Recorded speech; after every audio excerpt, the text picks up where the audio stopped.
I got a bit of a wacky rant for you here today, so I hope you're feeling particularly goofy, quirky, and Lord help me, I'm going to say it, maybe even a little zany. Panera Bread. I'm almost ashamed to admit it now, but I used to be an avid consumer of Panera Bread. For the better part of 2 years, it was my go-to post-workout meal, meaning I would have it like 5 times a week. Side note, I just watched that clip back in editing. The fucking Planet Smoothie logo faced the camera directly. It almost looked like a Death Stranding Monster Energy ad right there. I'm not sponsored by Planet Smoothie, I just got this because I was fucking thirsty is all. But yeah, I would have Panera Bread like 5 times a week, post-workout. And even though it was more expensive than all of the alternatives, it felt worth it to me because it was a high-quality meal, or at least I felt like it was. It tasted great, it tasted fresh. So I really, really enjoyed it.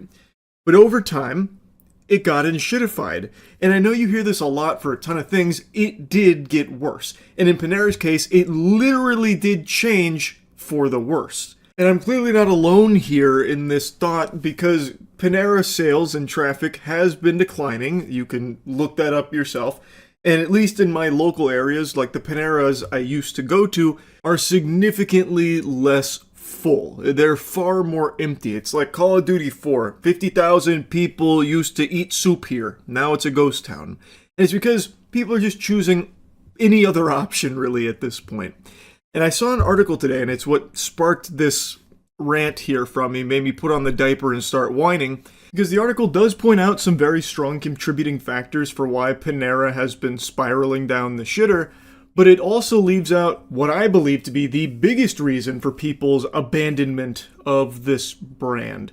So I just kind of wanted to get into the weeds of it here and show you the article, but before doing that, I want to give a very special thanks to something special. Big thanks to Old School RuneScape for sponsoring this video. I'm sure all of you know this by now. The first entirely new skill in Old School RuneScape history is launching today. That's right, sailing is finally here. I think also a lot of you know that I am a hardcore RuneScape player. I started back in 4th grade and I finally maxed my account 2 years ago. And it is still one of my crowning gaming achievements. I am a huge Old School RuneScape enthusiast and I am extremely excited to get my max cape back once sailing drops because I'm going to have to 99 it to get my max cape again. So, the race to world first 99 for sailing starts today. I will be participating. Without exaggeration, this is the biggest update in Old School RuneScape history. Sailing offers a whole new way of exploring Gielinor here. It's also a skill that's trained through a variety of means, whether it's salvaging shipwrecks, exploration, racing, port tasks, and it's one that of course can be experienced with your friends as well. You can have NPC crewmates or you can have your friends crew with you, and there's new enemies, new resources, just so much here that I'm extremely excited to sink my teeth into. So if you've never played Old School RuneScape, now is the perfect time to start. You can click the link in the description below. I've always said it's a game with infinite content. Like if you could only choose one game to play for the rest of your life, you can't go wrong with Old School RuneScape because you will literally never run out of things to do. So thanks again to Old School RuneScape for sponsoring this video. I'm super excited for sailing. Panera lost diners by cutting portions and staff. It's reversing course to win them back. Panera Bread has unveiled a turnaround strategy to reverse years of traffic declines. Basically goes on to recount the glory days, but now it's kind of falling into the fucking back rooms here. And you don't typically hear a lot of glaze for Panera in the modern conversation when it comes to eating options. Now, the article's not wrong here. This is a contributing factor to Panera's decline and fucking death spiral here. It has definitely lost consumers because of portion sizes and being extremely expensive for the morsels that you get. You'll pay like fucking 20 bucks for half a tiddlywink of a sandwich and a cup of soup. That's not a great deal unless that is the best goddamn half a sandwich and cup of soup of your life, or it also comes with like a stripper that'll give you a lap dance for free.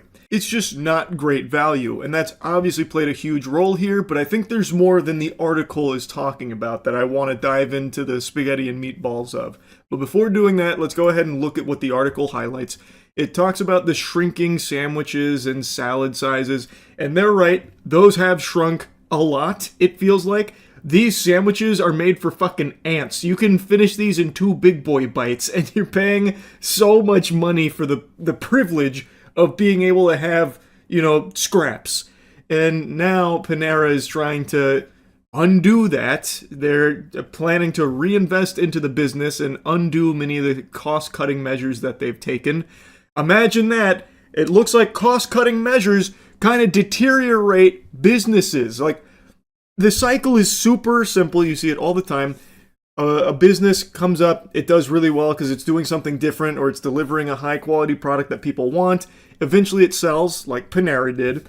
And then it's all about finding more and more ways to squeeze as much money out of it as they possibly can by looking at cost-cutting procedures. And when you start that process, the quality of the product suffers. And then people don't want it anymore because they were used to a better product. Why the fuck are they going to settle for something worse? They'll just go somewhere else.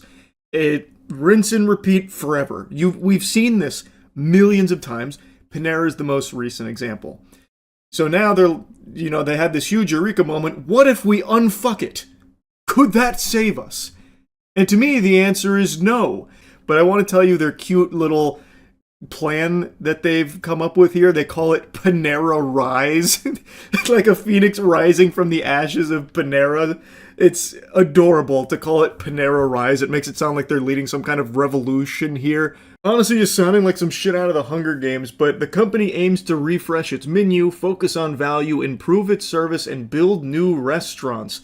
That last one there is pretty ambitious. When people are already not choosing Panera, you're going to try and build more restaurants when the interest couldn't be lower. It is a bold strategy. Very, very ambitious indeed. Now, I'll give some credit where credit is due. This is at least somewhat honest here, saying, we squeezed food costs, we squeezed labor. They did. He then also identifies himself as a reformed CFO. It's really about death by 1,000 paper cuts. It truly is. He then goes in to talk about, like, for example, their salads where once it was all romaine, in order to save money, they started mixing half romaine, half iceberg, but nobody wants fucking iceberg. This next one was pretty interesting, actually, about the cherry tomato and the avocado. So apparently, Panera is one of only a few restaurants that don't slice the cherry tomatoes in half, which is apparently a decision they made, like a conscious decision to save on labor costs. We make the guests chase the cherry tomato around the bowl. I don't... Call me a fucking Cro-Magnon if you'd like. How does that save on labor costs? To, like, take 2 seconds to slice a cherry tomato? Or, in the case of the avocado, they don't slice it or pre-slice it. They give you, like, a halved full fucking avocado, I guess. But now it's like a huge, powerful Panera Rise moment where next year they're going to start slicing the cherry tomatoes and avocados. I just don't understand why they weren't in the first place. I don't see how that saves on labor costs. Were they able to, like, avoid hiring more workers because of not slicing those? Like, do they have dedicated cherry tomato and avocado slicers? I doubt it.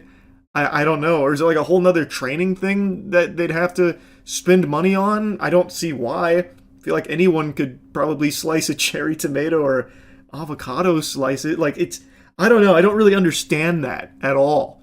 But that was pretty interesting to read. Then he addresses the portion sizes. In some instances, we shrunk portions so guests would walk into our cafe to buy a sandwich that's gone up significantly in price with lower quality ingredients and a smaller size. Again, credit where credit's due. That is pretty honest. That is exactly right.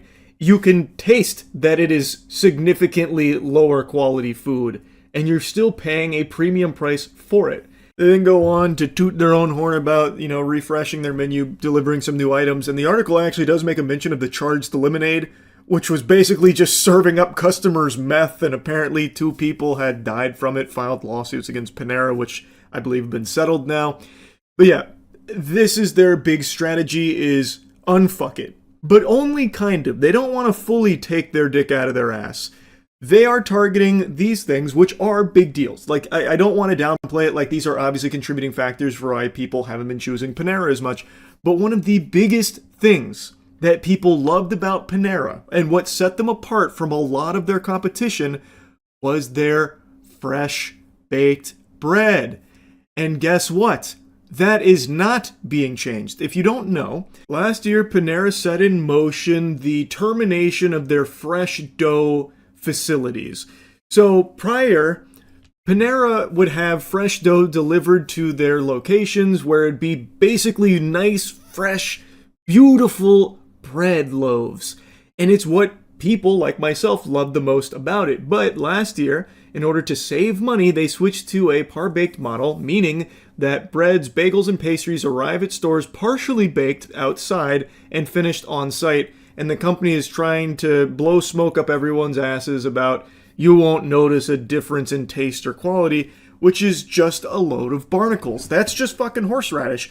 You do notice a difference in the quality of that product. And if you just look at the timeline, I think it's pretty clear there's a strong correlation that when Panera was at its best, at its peak, it had 24 fresh dough facilities across the US. And now, while it's in its decline, they only have 9, which will soon be reduced to 0 over the next 2 years. Like, I think it should be pretty obvious that people liked the fresh dough being a defining feature of Panera. And they also then say that of the hundreds of jobs that are affected, they're trying to offer other positions to help them find work through Panera. And that Panera is saying that the strategy will open the door to new locations in areas that were once too far from its fresh dough facilities. Thus, fewer logistical barriers could mean faster growth for the chain and fresher bagels at 4 p.m. if the company's plan actually works. Which I don't think it will. Well, rather, I don't think it should. And this is the biggest thing to me, and why the article made me want to rant about it, because it is highlighting some contributing factors for why people don't like Panera anymore. And they're very legitimate factors. But in an effort from the CFO here, the reformed CFO, to try and puff up his chest and be like, look at me, I'm the good guy, I listen to all of you. Listen, I hear all of you plebeians, and we are going to do our best to undo all of these terrible changes we've done over the years. He's saying all of these things, and he is making some changes, it seems, but one of the biggest things is still actively implemented, which is a cost-cutting procedure, which is closing all of their fresh dough facilities, meaning that there's still not going to be any of that fresh dough delivered there. They switched to a model that is significantly cheaper, with a significantly lower quality product. So he could flap his gums till the cows come home about how he's, rolling everything back that made Panera so bad recently. But the truth is, behind the scenes, they are still ultimately focused first and foremost on that bottom line and saving money, pinching pennies everywhere they can. And that is coming at the cost of a high quality product, which was once that fresh dough facility delivered to these locations for the fresh products that I and many others liked Panera for. That is not changing. That is not being unfucked. I just don't see this being enough. It's certainly not for me to want to march back into a Panera right away. Oh, you're cutting the cherry tomatoes and avocados now. Holy fuck, I'm out the door. I can't wait to get to my local Panera to get some of that. Like, yeah, maybe the portion size is a little increased too, but the quality is still the same and it's still expensive. What the fuck is the point? It is still worse than it was because of their biggest cost-cutting measure, which is closing all of these fresh dough facilities because it's going to save them so much money switching to this cheaper method and this worse product. That has not changed. Thus, I will still not be going to Panera Bread as my first choice for any kind of meals anytime soon. I don't see why anyone would. It's still not great value. This shit is just so stupid every time. A business gets bought, and then immediately the mission becomes cost cutting to make even more money off of it. And in doing so, ruining the core defining features of it. In this case, the fresh fucking dough. That was a massive selling point of it to consumers, and it's gone. And it's still gone, even though they're trying to put out all these big PR, fluff pieces about, like, we've listened, we're rolling things back. You're rolling some things back, sure, but not everything. Not the actual biggest cost-cutting thing that you implemented very recently, which is closing all of these. That is still in effect. So to me, this is all just meaningless marketing speak here to try and desperately claw back some consumers that have lost all their faith in this brand. And anyway, I just wanted to rant about this a little bit. That's it. See ya. Raise your hand if you've ever heard of the restaurant Panera Bread. Now, I hope none of you raised your hand, because if you did, you'd be an absolute buffoon, you straight up imbecile. I can't see if you do that. But I'm assuming a lot of you have heard of Panera Bread before. It's very popular. But did you know that it's now responsible for at least 2 deaths because of its menu item, charged lemonade? This is a fascinating, concerning, and pretty sad story that I just had to talk about because With 2 deaths under its belt, the charged lemonade is almost as dangerous as just eating Tide Pods. Now, while 2 deaths doesn't seem like a lot statistically speaking, that's from one menu item on just innocent people whose only crime was looking for a tasty beverage. Like, this is very alarming stuff.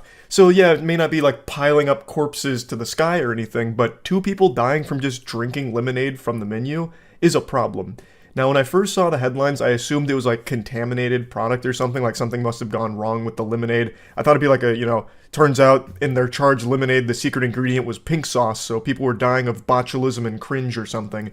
But it's actually not that. Their charged lemonade is a caffeinated drink that was improperly advertised, so people that shouldn't be consuming caffeine or like huge amounts of caffeine were consuming the charged lemonade, and unfortunately 2 people did die from it. And it is a lot of caffeine in the charged lemonade. It's not like just a couple tiddlywinks worth of caffeine, it's a lot. Now, the most recent death is that of a 46-year-old man from Florida whose family has now filed a wrongful death and negligence lawsuit against Panera. Now, his name is David Brown. He had high blood pressure and didn't consume energy drinks, but in the lawsuit, he said he believed the charged lemonade was safe since it was not advertised as an energy drink. It was offered in the same place as the restaurant chain's non-caffeinated or less caffeinated drinks, which is obviously a huge problem because there are people with underlying conditions that should not be consuming a ton of caffeine. This is the perfect example of that. That's why you need to properly label these beverages, because they can be legitimately dangerous to people that aren't aware of what's in them. According to the lawsuit, on October 9th, Brown had the drink 3 times during a visit to Panera Bread. Apparently this was part of like their endless sipping offer. I don't know what it's called at Panera, fucking Super Sippers Deluxe something, the sip package, where you can get like refills, multiple refills. So I'm assuming he got this refilled 3 times in Florida, and on his walk home he suffered cardiac arrest and died a short time later. He had ordered a Panera charged lemonade at least 7 times over the course of 2 weeks from September to October. An extremely sad situation that was easily avoidable. David Brown knew about his underlying condition and did everything he could to avoid anything that would cause him problems, but he simply didn't know that the Panera charged lemonade was a highly caffeinated drink. And unfortunately, it led to his death. Now, I do think this information is worth sharing here. Brown had a chromosomal deficiency disorder, developmental delays, some blurred vision, and a mild intellectual disability. He had worked at Publix for 17 years and would regularly go to Panera after work for meals as many as 3 times a week because, according to the lawsuit, he said the chain advertised as being a healthy alternative to other restaurants. This is something I see a lot of people say. This is a sentiment shared by many that they perceive Panera as being a healthy restaurant. And unfortunately, I too once believed this, but that's just not true. Panera is not healthier than most other chains. It's just genuinely not. If you actually look at the nutrition facts of what they serve, it's just as unhealthy as pretty much anything else you'd find elsewhere. You could probably find a Wendy's meal that might have more nutrition than some of the macros that Panera's offering. It is not necessarily a healthy place. It has some healthy options, sure, but so does fucking McDonald's too. Panera is not a healthy restaurant, especially not its soups. Its soups, some of them still have trans fat. I thought that shit got outlawed by the Geneva Convention, but no, like their broccoli cheddar soup does still have fucking trans fat in it. So it's not a great place to be eating if you're looking to be eating healthy, and it's certainly not a safe place to be drinking, I guess, with the charged lemonade out here like a fucking assassin taking people down. So I did want to just briefly mention that. Now let's talk about the other death that is being blamed on Panera's charged lemonade. A 21-year-old university student named Sarah Katz died of cardiac arrest after drinking the beverage in 2022. She was diagnosed with a congenital long QT syndrome type 1 when she was 5 years old, so she had an abnormal heart rhythm, which could be life-threatening. And according to the lawsuit, the charged lemonade was not advertised as an energy drink at the time that Katz ordered it. So Katz's family claimed that she didn't know that the drink had high levels of caffeine because it was inadequately labeled, and alleged her death is a direct result of drinking it.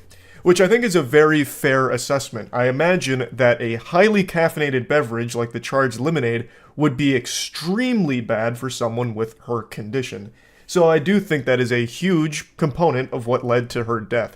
And according to this lawsuit as well, Panera just wasn't advertising the charged lemonade as being like a super caffeinated drink when they should. According to what I can find, the caffeine levels on the small are about 260, whereas if you get the large, it's 390 milligrams of caffeine, which is a fucking ton. And once again, the claim is being made that it was offered side by side with all of the store's non-caffeinated or less caffeinated drinks. It was not advertised as an energy drink, nor were there any warnings to consumers, which is completely unacceptable, because again, there are just people that can't drink that. But they wouldn't know that they can't drink it if it's not properly labeled as being a highly caffeinated drink, thus led to these situations, allegedly. It's just so easily avoidable if they had just said, hey look, Charged Lemonade, packed out the fucking wazoo with caffeine. Have your entire week's worth of caffeine allowance in a single sip. A goddamn chug jug of rat poison would do less damage to your body than the Panera Charged Lemonade. And especially with, like, the refills, what a diabolical combination. Now, Panera has responded with the most expected response. Panera expresses our deep sympathy for Mr. Brown's family. Based on our investigation, we believe his unfortunate passing was not caused by one of the company's products. We view this lawsuit, which was filed by the same law firm as a previous claim, to be equally without merit. Panera stands firmly by the safety of our products. It's not so much the safety of the lemonade, because most people can have 1 or 2 lemonades, though if you go to like 3, 4, even 5 charged lemonades, God rest your soul, it's gonna look like a crime scene. Your fucking heart will explode with this amount of caffeine. If you have like 5 charged lemonades from Panera, you better start writing down like your last wishes, because you're not making it out alive. So it's not so much like the product is unsafe to consume, it's that it wasn't properly labeled or properly conveyed to consumers how much caffeine was in there, so people that are sensitive to caffeine or have underlying conditions were drinking it, and it potentially led to these 2 deaths. Now, in the case of Sarah Katz, her friend said that she was very aware of her health and was very vigilant to avoid caffeine. She never drank coffee, so this indicates that she would be very much in tune with avoiding the charged lemonade had she known that there was so much caffeine in it. So Panera told ABC that there is still an ongoing investigation, but they did say we were saddened to learn last week about the tragic passing of Sarah Katz. While our investigation is ongoing, out of an abundance of caution, we have enhanced our existing caffeine disclosure for these beverages at our bakery cafes, on our website, and on the Panera app. Which is the whole point. You didn't do enough to make sure consumers were educated on how much caffeine was in there, or even if it was a highly caffeinated drink in the first place, if it was surrounded by other non-caffeinated or less caffeinated drinks. Like, you can't just fucking sneak it in there in between, like, the orange juice and the water. People are going to make the assumption, like, oh, this is probably just some kind of wacky lemonade. Most people wouldn't draw the conclusion, like, oh, this is probably a 400 fucking milligram bomb of caffeine. So it's just a matter of you needed to more effectively communicate to consumers that this is extremely caffeinated because it's dangerous not to. So yeah, buyers beware out there for any Panera enthusiasts. Maybe avoid the charged lemonade just in case. Just wanted to go over this a little bit. Pretty sad situation all around though. That's about it. So yeah. Oh baby, Charlie must have been a good boy this year because Santa Claus brought him a McRib to make him puke. Yeehaw. Do you want to try the McRib? That's because it's like dog food, huh? It's because you like dog food. I've never tried it, but it looks like dog food. Yes. I've never had the McRib. That's not an exaggeration. I know that sounds like blasphemy and a sin, but I've never been interested. Even as a kid, I thought the McRib looked pretty bad. Also, good news on the fries. I think I got at least 6 or 7 fries in my order, so that's pretty good. Off to a good start. The fries kind of slap. They weren't feeling too generous with the fries today, huh? I guess they couldn't get their shipment of sewage in to turn into fries. Oh my lord, look at this! Wow, the McRib looks incredible! Grease stains. Oh man. I opened this and I could feel the love energy radiating off it. This McRib is vibrating at a dangerously positive frequency. Oh, look at, that's a lot of sauce, team. McRib fans, you can't be disappointed with the look of this sandwich. I mean, just get in here on this bad boy. Oh, you're getting a lot of bang for your buck. I'm just going in. No ceremony needs to be conducted here. I don't need to get like a pentagram out and make a little satanic ritual out of it. I'm just diving right in.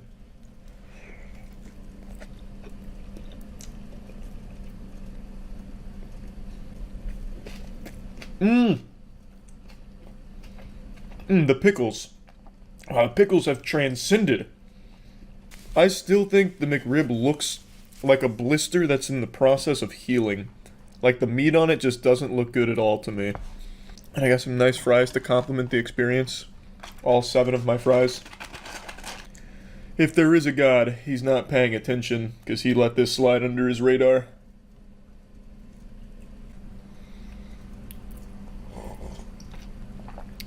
Eating this McRib reminds me of the time when I was a child and my uncle was over for the holidays. The whole family was, but my uncle in particular, Uncle Todd, he was over and he shit his pants. Yeah, I remember it very clearly. We were eating dinner and it was outside. And he came up to my mother, who was next to me, and asked if she had a separate pair of pants that might fit him because he had just shit himself. I mean, there was no shame in there. He just let us know straight up he shit his fucking pants. And, of course, we didn't have a pair of pants that would fit him because he was skinnier than my dad. And, of course, I was like 12 years old at the time, so there's no way he was going to be able to squeeze into my size ones. And so it was just a real disaster because then he had to finish the rest of the holiday dinner with poopy pants and shit, and it was weird. But biting into this McRib is flooding me with those memories. Like, this is what I imagine his pants must have tasted like.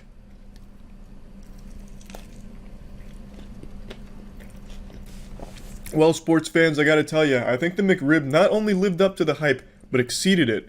I remember looking online, it said there's like 3,000 grams of sugar in the McRib, and I could taste every goddamn gram in those bites right there. I wouldn't be surprised if I puked out cotton candy or something next. It was pretty wild. What an experience. That's our McRib. Yeah, baby. McRibbies! Yeah, we should each McRibbies! just split a... Is there 2 McRibs in there? Yeah. Okay. I was letting you sweat. Yeah, well, I was certainly sweating. Oh my god, it smells like my arteries are closing. Yeah, just take a peek at the cross section. Of course, you get 2 pickles, a couple onions. The last one I had like an excess amount of sauce, but I guess they're running low. Can I pull the onions off since I hate onions? No. I was gonna do the same. No. Okay, I won't pull them off. Yeah, no, you're gonna Yeah. ruin the you're gonna ruin the I'll character. keep them on there. I'll keep them I'll on leave there. a couple on there. Okay, that's No, fine. I'm just lessening the onions. All right. By 100%. This looks fucking disgusting. This stuff's What do you really gross, mean? I'm not gonna lie. It makes me nervous that there are ribs with no bones in them. Well, it's not. It's just called the McRib. I think what it actually is like a slab of old ham that they like fished out of the septic tank. That's just what I wanted. But it tastes good. Like it's a good set of old ham. You told me it was mediocre. No, it's Are we good. trying it? Oh, unless you guys have like some kind of McRib dance you want to do. At the same time. Okay, yeah, here we can cheers to McRibs. Cheers.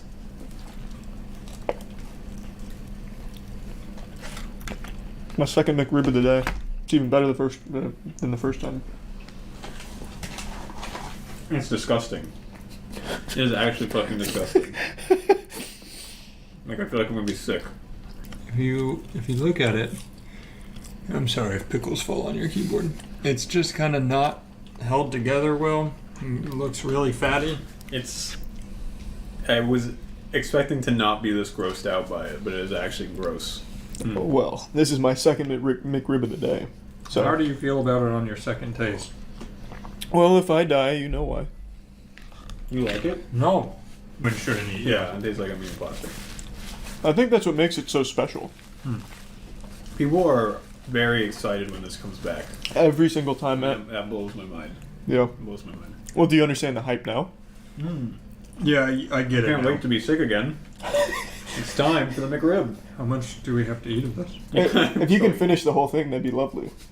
We are professionals, Matthew. That's true. You haven't finished your whole one. Well, this is my second one. I'm chipping away. Are you using...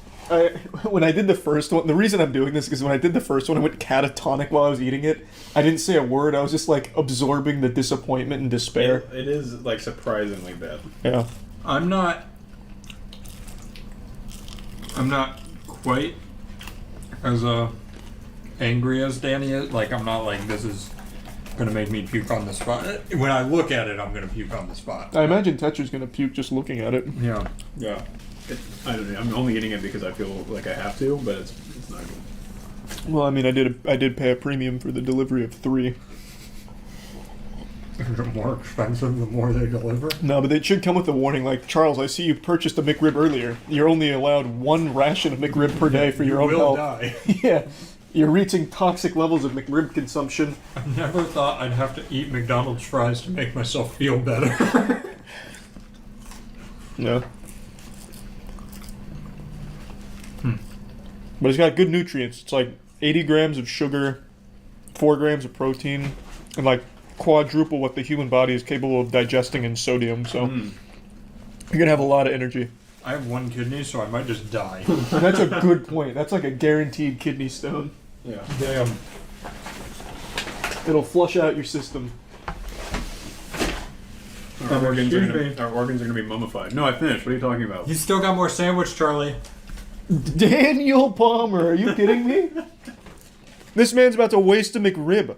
That's a crime. Here. Oh, Jesus. They're gonna be thrown in the slam. Here.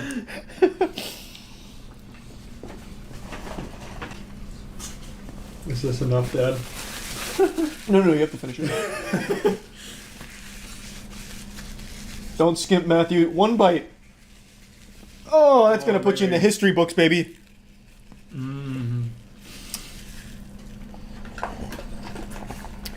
Yeah, with one kidney, eating the McRib is like a suicide attempt. I really don't like it. Yeah, sharing in the delectable gourmet of McDonald's McRib. The boys just sitting around enjoying it. Now, people are really fucking dumb to get excited for this. It's like getting excited for like math homework or something. Any final thoughts on the McRib? Did you enjoy your time with it? I'm gonna be sick. I honestly think we're all going to be sick. That's the slogan of the McRib. So give it a 1 out of 10. What do you think? What are we thinking, boys? I'm gonna go with a 1. I'm not gonna lie. 1. I'm gonna go with the 2, only because you might be able to like live off of it if you really had to. Yeah. Like a 1 is just 0 anything. Yeah. All right, I guess that's fair. I'm gonna go to a 3, and I'll tell you why. It's the onions. Long John Silver tier list. So that's actually something we were kicking around as an idea, but legitimately doing a Long John Silver's tier list, like trying all their food, would probably result in Matt or I being in the hospital in intensive care. I don't think there's a single like Long John Silver's fan in the world. I don't think it exists. Right now, in chat, is there anyone here that eats at Long John Silver's? Start there. Not even do you like it. Do you eat there ever? Overwhelmingly no, with a couple of liars sprinkled in there about eating there often. I know you're lying. I feel like Long John Silver's is probably some kind of money laundering front to some degree. I don't think it started that way, but I think it's become that, because I don't know how they're still in business. Every Long John Silver's I've passed for the last decade at least has been completely dilapidated, in shambles, and yet somehow it's still here. And nobody eats there. I ate there once and almost puked, which is exactly what I'm saying. Like, I feel like if we did the Long John Silver's tier list, it would end in some kind of catastrophic illness. I'm actually going to look it up.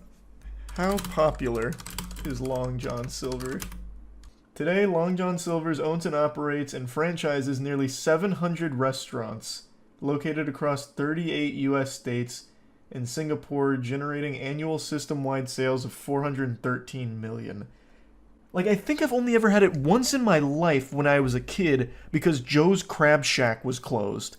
And I can vaguely remember my parents begrudgingly taking me to Long John Silver for, like, popcorn shrimp or something. You're just hating on LGS because it's fun. I don't think it's bad. Have some fucking shame, Glibby. Did you just actually drop an abbreviation for Long John Silver and get it wrong? LGS? It'd be LJS, and nobody's abbreviating Long John Silver's. They don't have fans. Nobody's doing that. That's how I know you're lying. You didn't even get the fucking imaginary abbreviation correct. But yeah, no, I don't think we'll be doing a Long John Silver tier list. It feels dangerous. I watched that, not to get like morbid or like really sad. I watched that video that went viral a little while ago about the woman who ate bad tilapia and had all of her limbs amputated because of the infection or whatever she contracted from it. I feel like that is absolutely a high likelihood at fucking Long John Silver's. Long John Silver hush puppies are S tier. Outside of that, it's dog food. He's a tier 1 Long John Silver CEO. How long have you had that account? You just made it. Yeah, created 2 minutes ago. Don't even try and like gaslight me into thinking there's real Long John Silver fans. Thanks, Resub Swift. I can see when you made the account. Scoundrel. The one in my town burned down. Shit's whack. I am an LJS enjoyer. No, what you are is a goddamn liar. Stop. Just stop. I know you're not. I'm gonna look up their menu real quick, actually. I haven't checked their menu since we were ideating on doing a Long John Silver tier list. Thanks, Recent Hypo. Plus, Matt is already, like, pretty irpy around seafood because he got such bad food poisoning that it's ruined seafood for him. So I think this would put him in the grave if we did a Long John Silver's tier list. Man, I love this. I go to the... This website couldn't be more sad. I go to their website and I scroll down to go to their menu, and on and on their promotions, there's one item: cheese bites. It's the only thing they seem to be proud of. They have this whole promotion section, but there's one thing for cheese bites. Nothing else. It's not a very large menu. That's good. I'm glad they didn't make like a massive menu like Cheesecake Factory for this. LJS review win. I'm not memeing. I'm actually fucking afraid to eat at Long John Silver. I'd eat their chicken, but that'd defeat the purpose because they're a seafood place. But I would be terrified to eat this. This is like the idea I had a while ago to do a gas station food tier list and just try like the most revolting old gas station food that just exists in those fucking hot dog spinners forever and never gets changed out. And then we watched that Chubby Emu video on botulism contracted from gas station nachos, and I canned that idea ASAP. Immediately, I put that one on the shelf. Surprised you eat seafood? You're picky? I'm really not picky. I literally eat anything. I will actually eat anything. There's foods I obviously like more than others, but when it comes to Long John Silver's, I actually feel like I am risking life and limb for it. Like, it feels like I'm gambling on my health. My parents met working together at Long John Silver. Probably because there was nothing else to do. Like, there's no customers. They'll just hang out, talk to each other, fall in love. Bond. That makes sense. The way you describe Long John Silver makes it sound like they catch fish from the septic tank. They probably do. I have never seen an LJS that's in good condition. Maybe it's a Florida thing, I don't know. Every LJS I have ever seen in my life looks like a house in Minecraft that got hit by TNT. God damn it, now I'm tricking myself into, like, wanting to take the risk and trying it. Last time my dad ate at Long John Silver over a decade ago, it forced him to get gallbladder surgery. The food is dog food, but root beer is peak. Also, the one near my house burnt down and rebuilt. God, it's like Hydra. Why are we even talking about this? I forgot why this came up.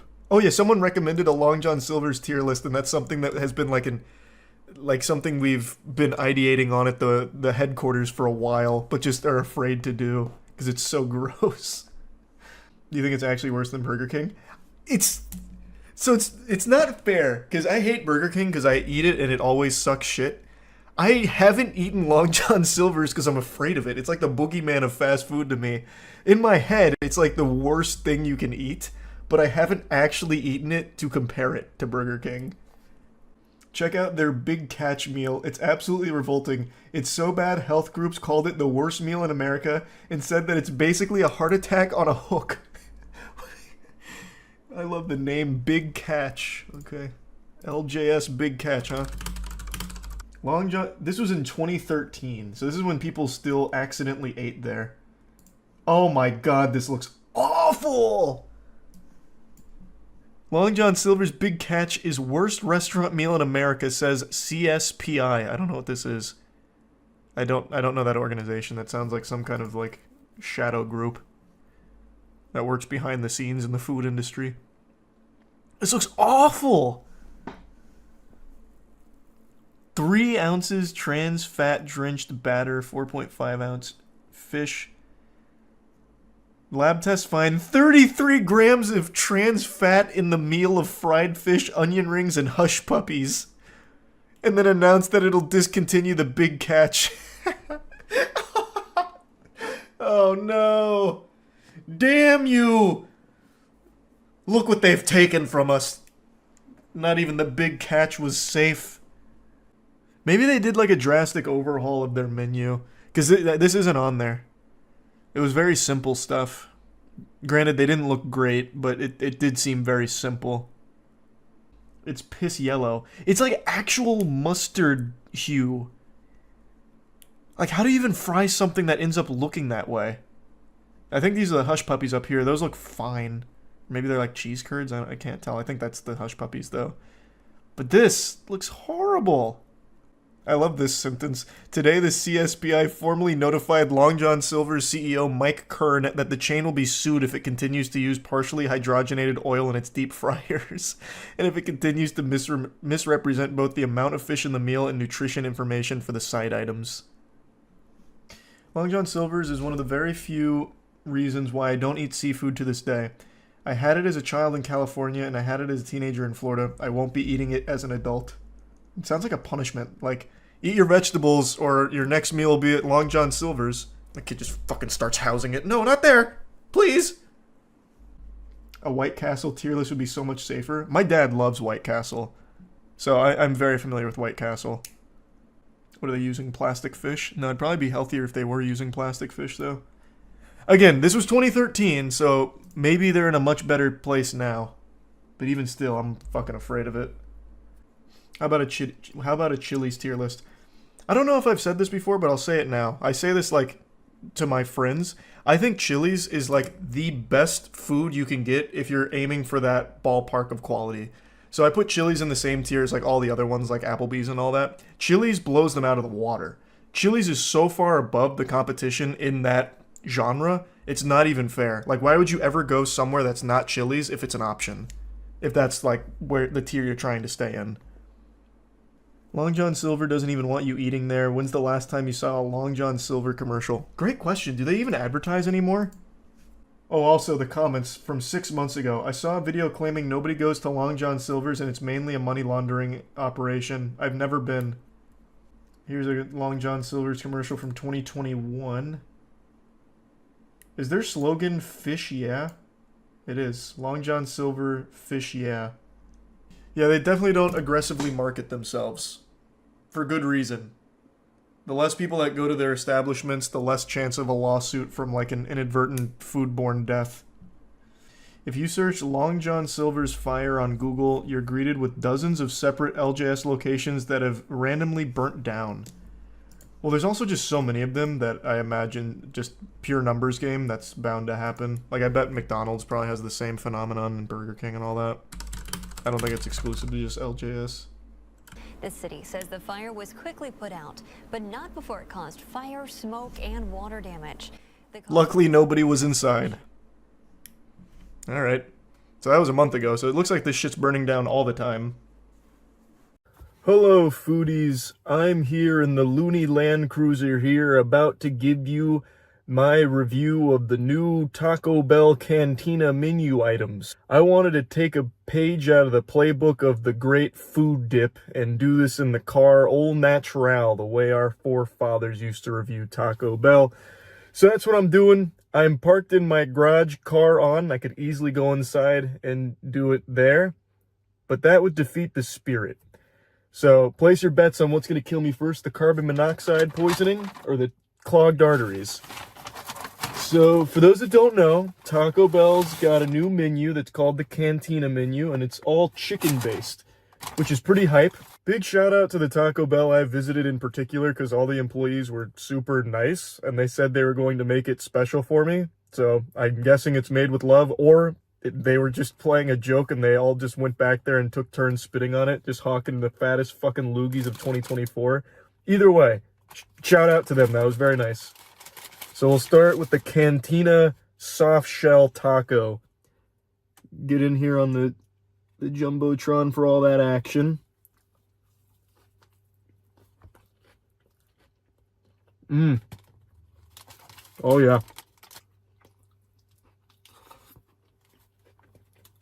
Man, Taco Bell just been fucking crushing the game recently, I swear to God. I don't know what Galaxy Brain chef they hired to, like, revamp their menu over the last few years, but that's a genius. They must have got, like, Wolfgang Puck out there or some shit. Fucking contacted Guy Fieri, because it's taking me to Flavor Town. Just look in there. Look at that. Man, the stories this meat could tell, huh?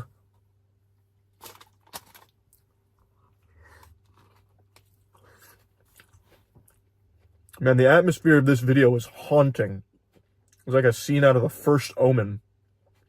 I'm expecting a jump scare here. So the chicken tastes very fresh. That's definitely high quality chicken. The shell it's playful. Like, I like what the shell's doing. It's very soft, very tasty. Even the lettuce I don't mind, which all of you know I'm ranked #1 lettuce hater. Absolutely despise that shit. I think it's a worthless addition to anything. But here, I don't mind it. It's taking a back seat. It's kind of just on the bench. It's not saying anything. Like, it's being quiet. It's sitting at the back of the class. It's not making a ruckus. And it's present. And I appreciate that. It's inoffensive. But the rest, they're forming quite the powerhouse here. They work together so well. These ingredients wanted to be something special. Oh, yeah.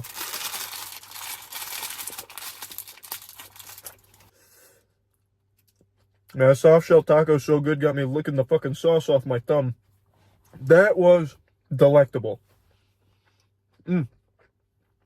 I expected a lot, and it is delivering above and beyond my expectations. Yeah, I turned my car off. I figured there's actually no reason to keep it on. I thought I needed it on for these lights. Turns out I didn't. What do you know? Alright, next up, we got ourselves the Cantina Chicken Bowl. So it's basically what I just had in the taco, but outside of the shell. It's crazy how far technology's come, huh? Just look at the freshness of these ingredients here. You won't find this at a lot of other fast food establishments. Like, Taco Bell, like I said, is fucking killing the game recently. Now, maybe I hate it outside of the shell, though. Who knows? I can't count my chickens before they hatch.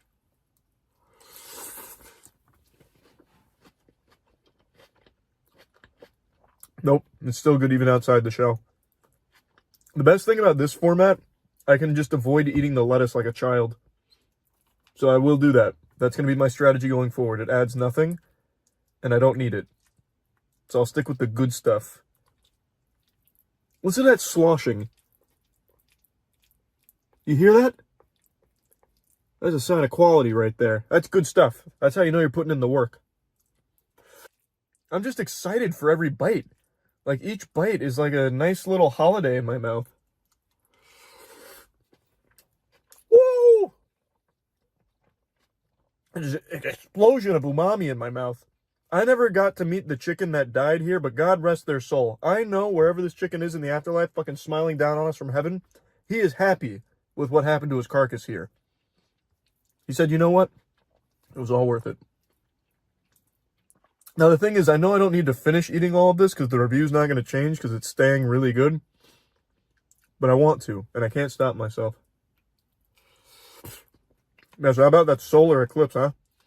What a fucking nothing burger that was. All those prophecies and all that TikTok gobbledygook about fucking CERN opening portals to hell and whatever other nonsense.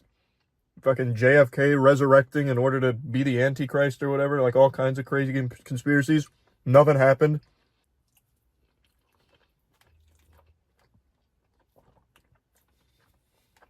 Don't worry. Don't panic. I'm still here. Okay. Nope. I gotta turn the car back on. Oh my god, that lighting. I'm just going to keep my foot on the brake, actually. This is kind of cool lighting. Looks like the poster to Monkey Man. Yeah, so you know you can't really see the food, but you can hear it. And you can imagine how much fun I'm having eating it right now. Oh, I also forgot to give like a scale for the soft taco. Cantina Taco Bell soft taco. That's a 9 out of 10. Cantina Chicken Bowl, that's an 8.5 out of 10. I actually really like the shell a lot. So, the taco has to be a bit higher. The Cantina Burrito. So, I'm a big burrito boy. I have made like probably close to 1,000 burritos over the last couple of years. I eat them pretty much every night. So, Taco Bell has a lot to compete with my homemade Charles burritos. I don't know if this is going to be better, but if it can at least be a close second, I'll be pleased.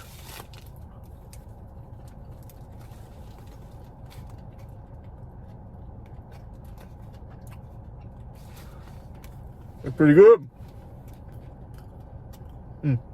First bite was data collection. Second bite was pleasure. And a little bit of pain. It's kind of spicy. It's got some kick to it. Now, of course, I'm someone that feels a little capsaicin and like a fucking bell pepper and a jalapeno damn near puts me in the emergency room. But there's definitely like actual heat to this. I have no doubt. There's probably like a little jalapeno, maybe like cayenne sauce, perhaps. But it's good. It's not too aggressive, you know what I mean? It's not coming out here to beat my ass or anything. It's just coming out here to give me a little tickle. Well, I'm going to go wacko mode real quick. I'm going to combine the burrito bowl with the burrito itself. See what kind of mad science happens here. Shocking. When you take something good, combine it with something good, it stays good. It doesn't cancel out. Enough tomfoolery. Burrito, down to business. Out of 10, 9.5. That was fucking great. That was a really good burrito. I like that one a lot. That last bite was really spicy though, actually. I'm dropping it, 9.2. Oh, they give me 2 burritos! Oh! That's so big. Oh, wait. Ow. What the fuck? They sneak in there. Goddamn Carolina Reaper? Whoa! Woo! Next up is this. Pretty sure it's a quesadilla, but it was in the burrito wrapping.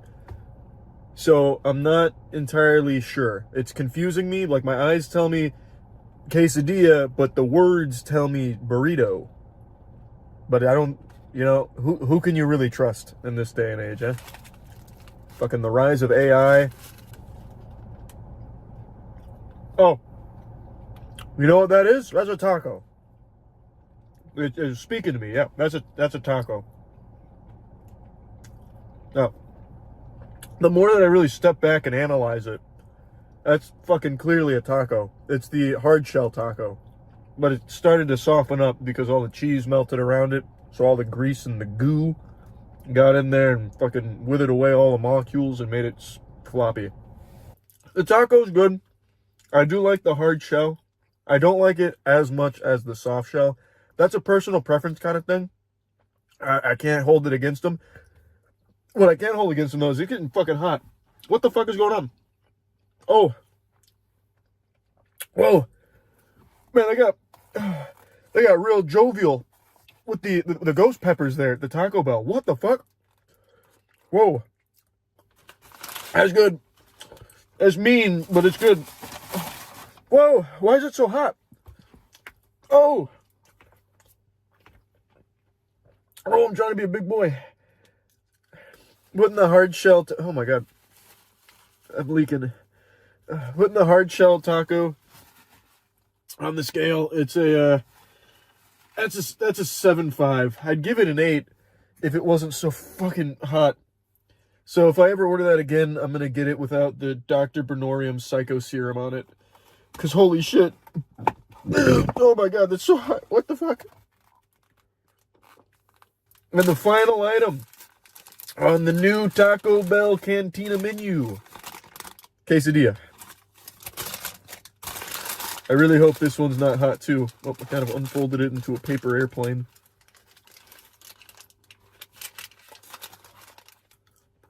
Oh yeah. There it is. There she blows. That's big. Oh yeah. That's a wizard's chess. That's some good shit right there. The quesadilla is looking real. Man, I don't know how Food Dip does it. He's a real professional. I can't really show this off super well. Also, probably doesn't help that it's fucking pitch black in here except for this one light. But anyway, you can't really see it super well, but you're gonna have to take my word for it. It's a little hot. Where's this heat coming from? Jesus Christ! I have to take my word for it. There's some high quality shit inside that quesadilla. It's got some secrets, and I'm learning all of them. I don't know if I like it better than the burrito, but it's still really good. Jeepers creepers. I'm going to take one more bite out of the ass of it real quick. I'm gonna put it on the scale. Rimming that out was a good idea. That had a lot of chicken and cheese back there. They were really like having a meeting, and I barged in unannounced. 9.5, because it's not nearly as hot as the burrito, and it's just as flavorful.